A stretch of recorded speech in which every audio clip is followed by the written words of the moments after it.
Hola, ¿qué tal? Bienvenidos. En el presente webinar tenemos como tema de ¿es necesario estudiar filosofía hoy en día? ¿Por qué?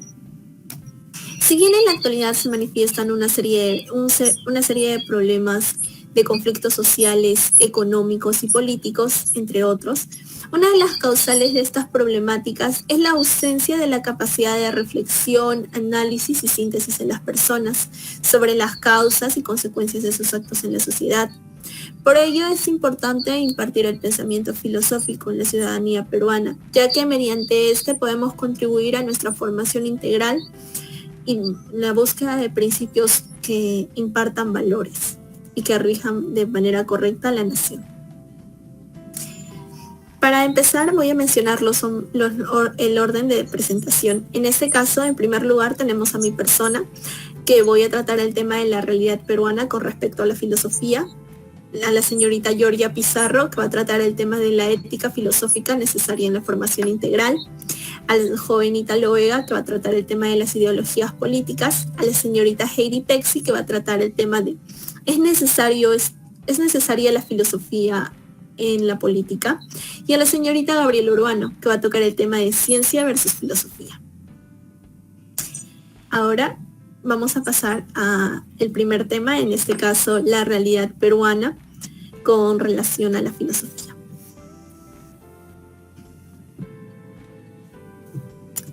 Para empezar, en el primer tema, ¿qué es la filosofía? Vamos a ver la filosofía desde el punto de vista de dos grandes filósofos. En este caso, Hegel manifiesta que la filosofía es una marca que establece la relación con Dios y que tiene el fin de la humanización del hombre. Asimismo, esta se centra en el presente y en el conocimiento.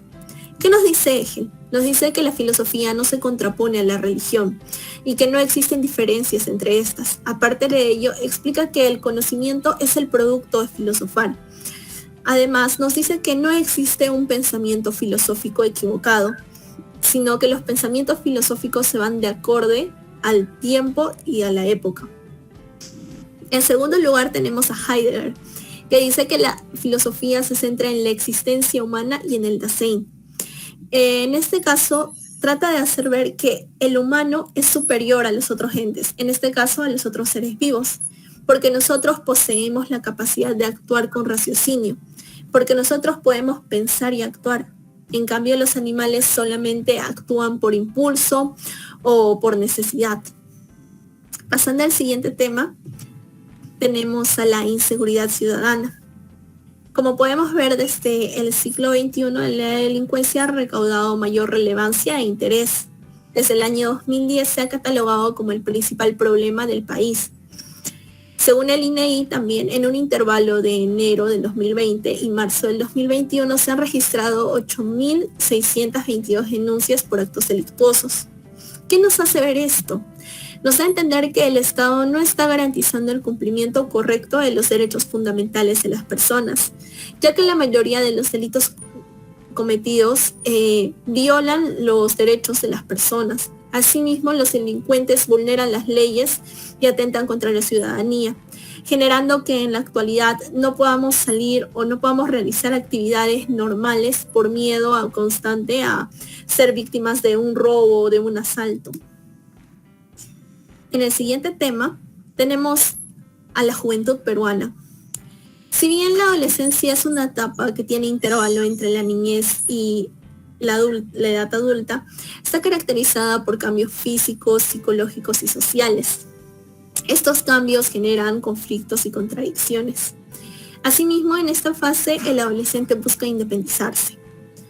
Hoy en día nos resulta un poco complejo encontrarnos con publicaciones en Facebook de menores de edad, muchas veces en uniformes de las instituciones educativas realizando bailes provocativos o expresándose de manera vulgar.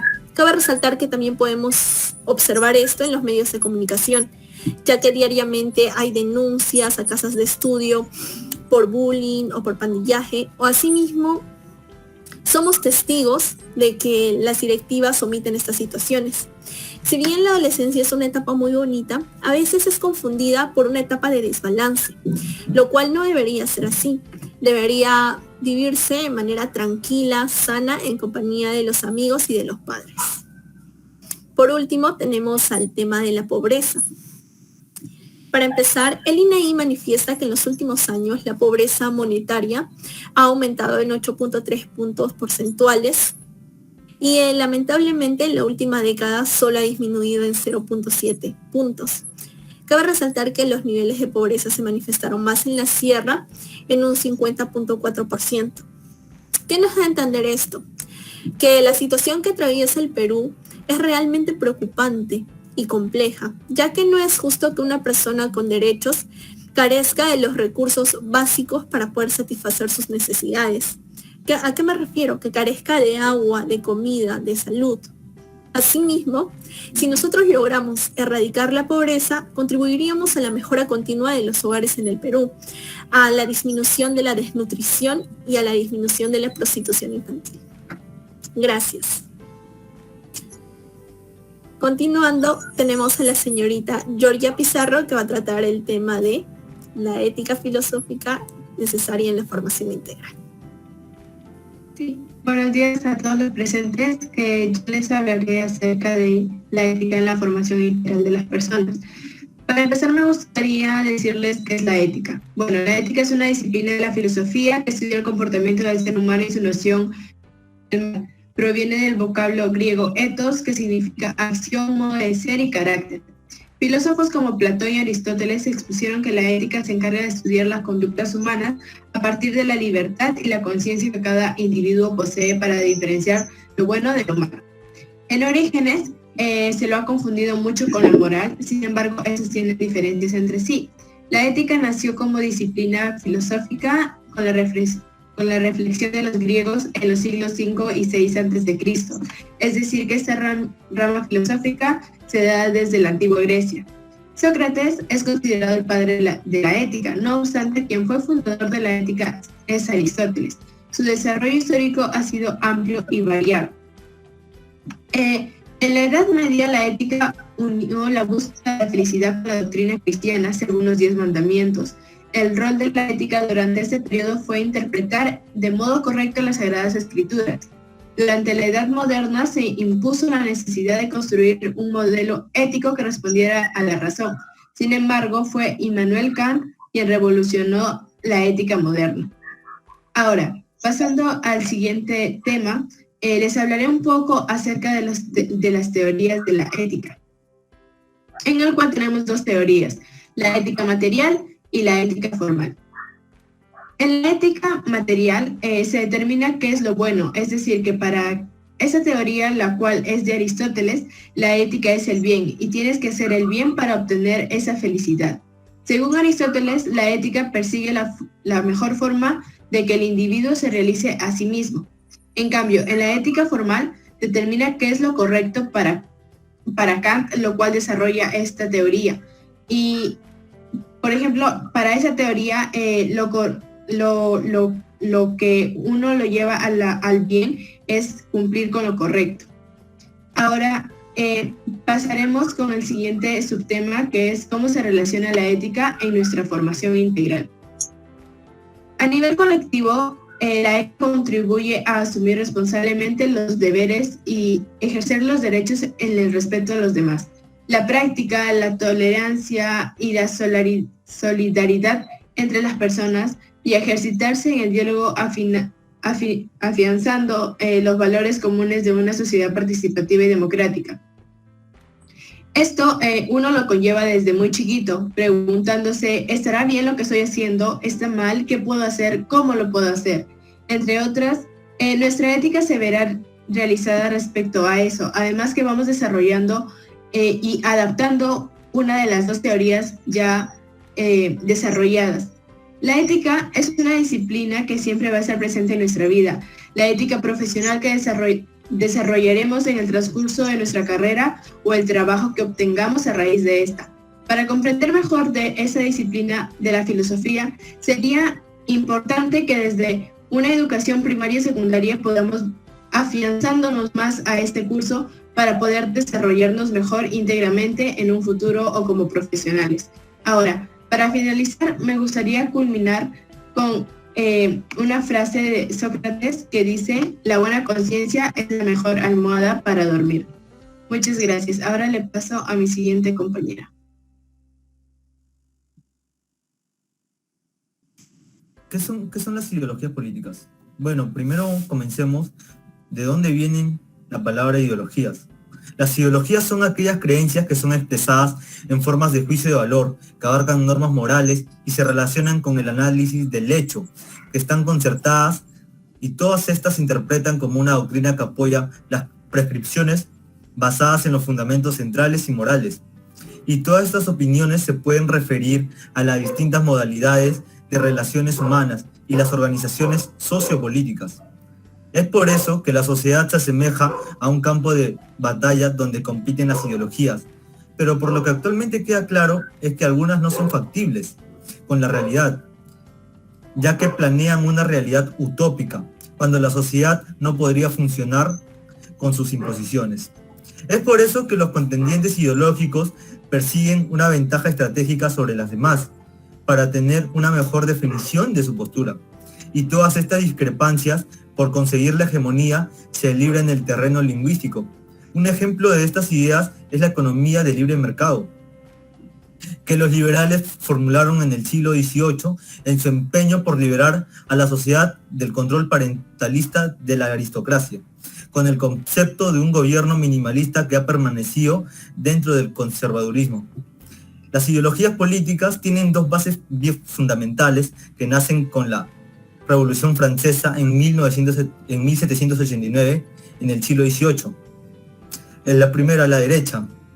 En este momento tenía y tiene como fin actualmente la democracia, el individualismo, la libre circulación de personas, los bienes y dinero. Parecía la mejor forma de sostener la seguridad, la estabilidad y la riqueza. Todo esto dio pie para que surjan nuevas ideologías que van a ir de la mano con la derecha, como son el capitalismo, el liberalismo y el conservadurismo. En el siguiente tenemos al capitalismo. Se basa en el desarrollo de la propiedad privada en comparación de antes que tenía el feudalismo. Es por eso que el capitalismo es la base de la economía para que tenga un fluido desarrollo. Con todo esto se puede achicar enormemente la brecha que se tenía entre las personas. Esto se implementaba en la oferta y la demanda, las oportunidades laborales e impulsaba la capital y el trabajo. Por consiguiente tenemos el liberalismo, que también pertenece a la derecha. Nace de igual manera en el siglo XVIII. Y su objetivo es crear una nación libre y con democracia, teniendo hombres y mujeres con los mismos derechos sin opresión de una dictadura, ya que ser libertario es ser una persona más civilizada, de mente abierta, generosa, tolerante y etc.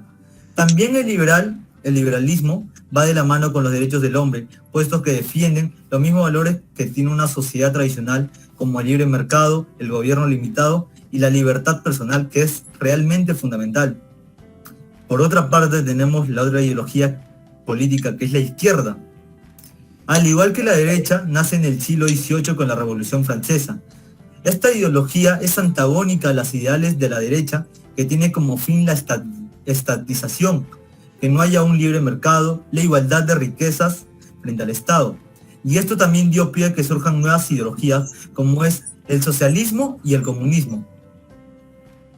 El socialismo tiene como fin abolir las brechas por medio del Estado, tratando de que éste controle todos los medios sin importar la propiedad privada, y esto da paso al camino al comunismo. Es por eso que el socialismo solamente funciona en la parte teórica, mas no en la praxis. Y todo esto se puede comprobar fácilmente a través de la evidencia empírica que hay actualmente a través de todos estos años. Y una frase con la que podría terminar es: no hay esperanzas para una civilización cuando las masas están a favor de las políticas nocivas. De von Mises. Muchas gracias.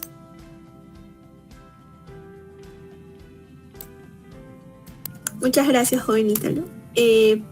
Por consiguiente tenemos a la señorita Heidi Texi, que nos va a hablar de el tema: ¿es necesaria la actitud filosófica en la política?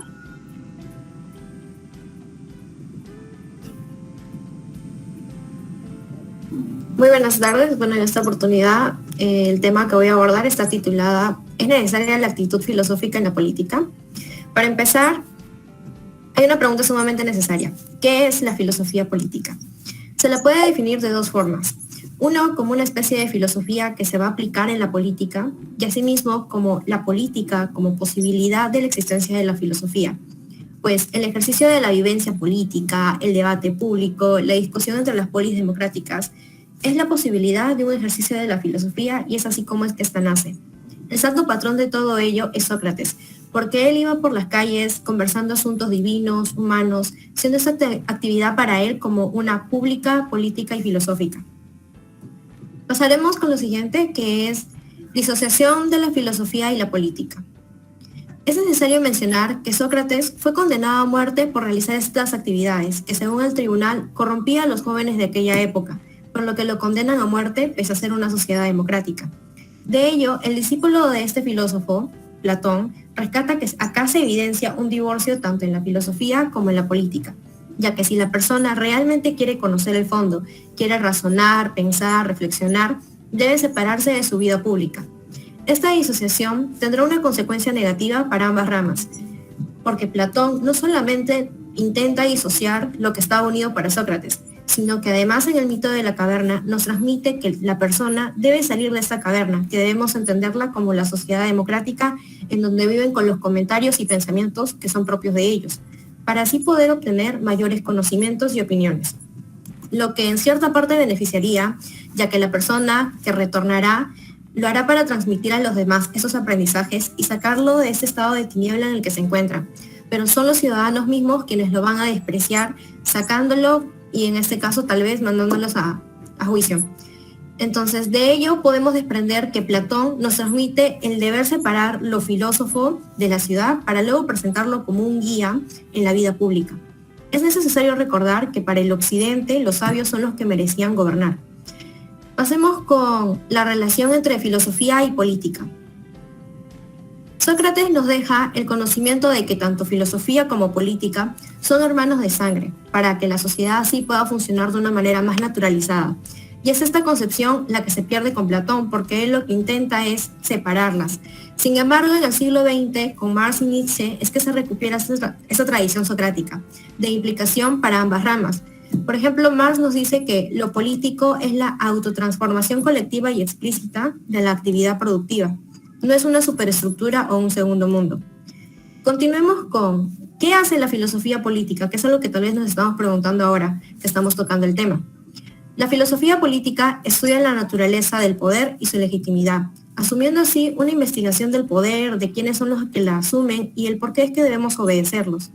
Se encarga así también del origen del Estado, de sus instituciones, la organización de los ciudadanos para formar así parte de la vida política y cómo es que de esa manera surgen los partidos políticos.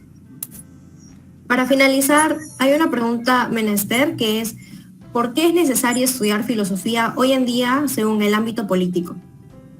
En la actualidad es de suma importancia estudiar filosofía, porque nos ayuda en política al menos a tener una buena organización de los poderes, la organización institucional y los fines comunes. La filosofía en política desde tiempos remotos coopera con lo que es la participación ciudadana, que es una actividad indispensable para la democracia, cuando se toma en cuenta sus opiniones, sus razonamientos y, por ejemplo, en los votos de las elecciones.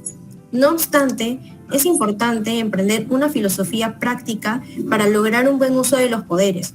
Hoy en día vemos que muchos de nuestros gobernantes no tienen esta actitud filosófica que es sumamente necesaria, lo que se refleja en los distintos disturbios por los que pasamos. Pero no solo debe estar presente en gobernantes, sino que también debe iniciarse en niños, en jóvenes, quienes son el futuro de nuestra sociedad, para que no tengan que pasar por todas las decadencias en las que nos encontramos. Todos, tanto ciudadanos como autoridades, debemos emprender esta iniciativa del estudio de la filosofía. Gracias. Muchas gracias, señorita Heidi. Para culminar, tenemos a la señorita Gabriela Urbano, que va a tocar el tema de ciencia versus filosofía. La ciencia y la filosofía. ¿Qué es la filosofía? Con esta pregunta se inicia el estudio de la misma, con la que encontramos la principal diferencia entre esta y la ciencia. Mientras que la filosofía se caracteriza por ser problematizadora, la ciencia busca encontrar una solución a los enigmas planteados inicialmente por la filosofía, mediante el método científico y la experimentación que se encuentra dentro de esta, para poder comprobar la veracidad de una teoría. La ciencia como objeto de estudio de la filosofía. Entran ahí las cuestiones metodológicas, en donde es el pluralismo metodológico uno de los temas en donde se ve un claro vínculo entre la filosofía y la ciencia, siendo esta última el objeto de estudio. Según Newton Smith, plantea que el pluralismo metodológico, el cual está basado en una clara jerarquización de las teorías, con el fin de seguir investigando acerca de ello y mejorando o tomarlas quizás por veraces e irrefutables. Menciona que, a largo plazo, pues la comprobación definitiva de la superioridad de una teoría sobre la otra es el éxito observacional, como último escalón para determinar la necesidad de jerarquizar las teorías, debido a que necesitamos otros factores que nos orienten y que sirvan como indicadores falibles del probable éxito observacional a largo plazo. Según Karl Popper, él critica a la metodología naturalista o teoría inductivista de la ciencia, ya que esa se considera como que la metodología es una ciencia completamente empírica, que asegura el estudio de los procedimientos empleados en la ciencia por parte de los científicos. Gracias. Muchas gracias. Bueno, para concluir, tenemos como conclusión que todos coincidimos en la importancia de la filosofía hoy en día, ya que contribuye a resolver diversos conflictos y a erradicar problemas como la inseguridad ciudadana, la pobreza, las desigualdades, mediante la formación integral en las personas por la enseñanza de la ética, puesto que nos ayuda a practicar valores como la tolerancia, el respeto y entre otros. Asimismo, nos ayuda a impartir el respeto hacia las ideologías políticas y escoger una base de raciocinio, tomando en cuenta el impacto de esta en la sociedad. Así podemos generar un país democrático, ya que gracias a la participación de la filosofía en el ámbito de la política, podemos lograr una convivencia pacífica y armoniosa. No obstante, el papel de la ciencia en la filosofía es fundamental, debido a que ambas buscan resolver dudas, preguntas e investigar. Gracias.